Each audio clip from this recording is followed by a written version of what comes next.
विशिष्ट समाजसेवी स्वर्गत जितु पट्टनायक द्वादश पुण्यतिथि अवसर में असहाय को आर्थिक सहायतार हाथ बढ़ाइला जितु पट्टनायक मेमोरियल ट्रस्ट।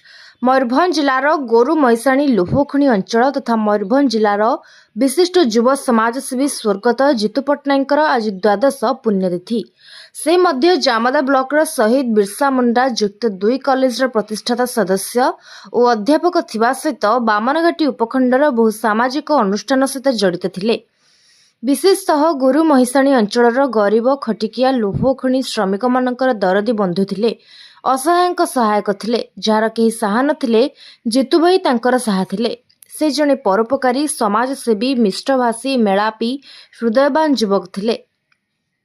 तांकर 12तम पुण्यतिथि अवसर में गोरु महिषाणी अंचल अर्गणी स्वेच्छासेवी अनुष्ठान जितु पट्टनायक मेमोरियल ट्रस्ट तरफ 8 जन असहाय समुदाय 50,000 टंकार सहायता राशि प्रदान करा जायतिला।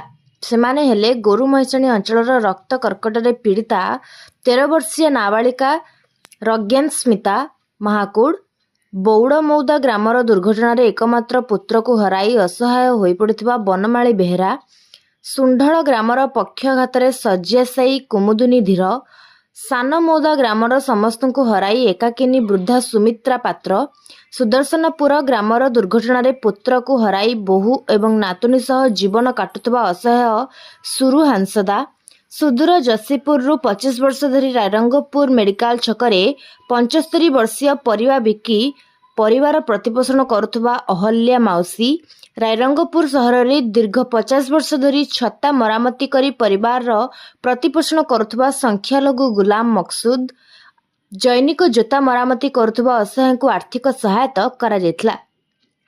मानव सेवा माधव सेवा, मानव ही भगवान एही महत कार्यक्रम को आगे नेथिले स्वर्गत जितु पट्टनायक 2 सुपुत्र प्रतिष्ठाता अभिषेक पट्टनायक, संयोजक अभिलाष पट्टनायक समेत वरिष्ठ सदस्य दुर्गा हांसदा, टुलु पट्टनायक, सौमिक दास कानूनगो, संजय टुटी, रश्मित महांती, चिंतामणि गिरी, रमेश रणा, गुरुप्रसन्न दास, देबू पात्र, सागर सेठी, विद्यापति महाकुड़ समेत अन्य सदस्य वृंद जितु पट्टनायक मेमोरियल ट्रस्ट सदस्यों एभली महत सामाजिक कार्य को साधारण रे भूरी भूरी प्रशंसा करा जायछि। Rairangpur Akshay Biswal report, news Odia.